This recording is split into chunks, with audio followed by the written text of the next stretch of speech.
Hello, God bless you, and welcome again to my channel. I just want to share this word with us. It's midnight over here, so quick word. You see, some of us Christians, we are serving God for the wrong reasons, and it took me time to understand this. You see, some of us, we are serving God like a deal. We made a deal with Him. You see, in your mind or in our minds, we feel like, okay, if I go to church, I get blessed. If I go on outreach, on evangelism and win souls, I get blessed. If I live a holy life, God will bless me. If I sow a seed, God will bless me. Whatever I do for the kingdom, God will bless me. So whatever we are doing for God, we're doing it with the mindset that He will bless us. Yes, He will bless us. But can I ask you a question? Can you serve God without being blessed? Is it possible for you to still serve God if He doesn't bless you? This is a question you need to ask yourself. What did you do for God before He sent His only Son to die for your sin? Nothing. You did nothing for Him, right? So He sent His only Son. The Bible says when we were yet sinners, God sent His only Son to die for us. So we were sinners. Good. We did nothing for God, and He sent His only Son.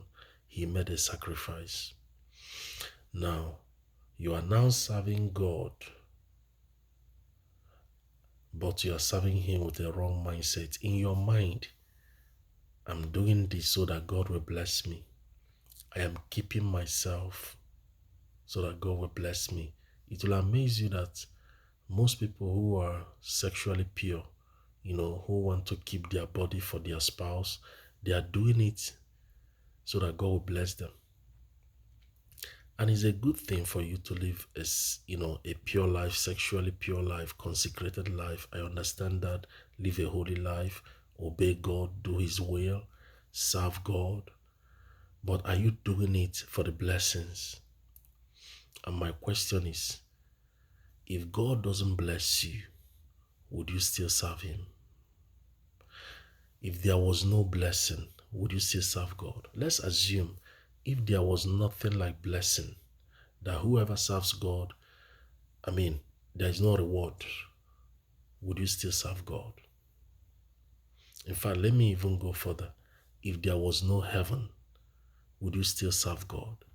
Let's assume there was no heaven, or that God is the only person that will live in heaven, and we are not going to heaven. Let's just assume that there was nothing like heaven, that at the end of the day, we will all stay here.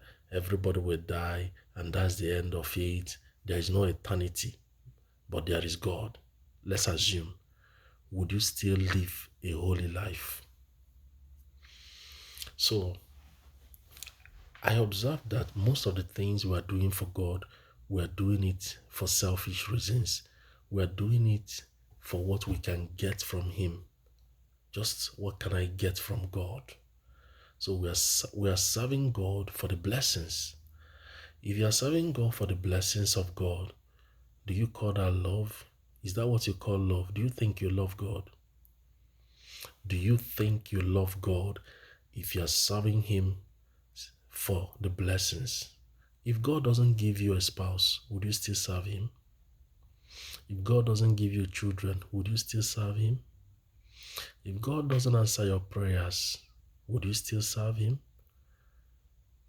It's a question you need to ask yourself. If God does not answer your prayers again, would you still serve Him? This is a question we need to ask ourselves. Use it to examine yourself. Why do I love God? Do you love God for the blessings? Do you love God because He's going to give you money, give you car, give you house? Is that why you love God? So if He stops giving you all these things, you stop loving Him. Let me give you an example. A man and a woman are in love. probably they are married. And do you know how it feels when the man suddenly realizes that the wife married him for the money, not because she loves him? Do you know how it feels? Do you know how it feels when a woman realizes that her husband married her because of her beauty? That's humiliation. That's an insult. That's a disrespect to the woman. If you married her because of her looks, it means that the day she will lose her beauty, you will start loving her. And for the man, it means that the day there is no money, you will stop loving him. Why do you love God? It's a question we need to ask ourselves. You love God because of the blessings. So do you call that love? It's not true love, it's selfishness. Selfishness is what you are doing for personal gain. That is selfish. You need to examine yourself. If God stops blessing you, would you still love him? If there was no God, if there was no God, would you still live a holy life? Would you still do the right thing? Are you living a holy life because you want to, just because of heaven? Some of us, the reason we are living a holy life is because you want to, just because you want to go to heaven, not because you want to do it. You are just doing the right thing so you can escape to heaven. And it's good to go to heaven. I'm just saying, have the right intention. Do it for the right reason. If God doesn't bless you anymore, would you still love him? If that thing you're asking God, if he doesn't answer it, would you still love him? Are you going to church because of what you can get from God?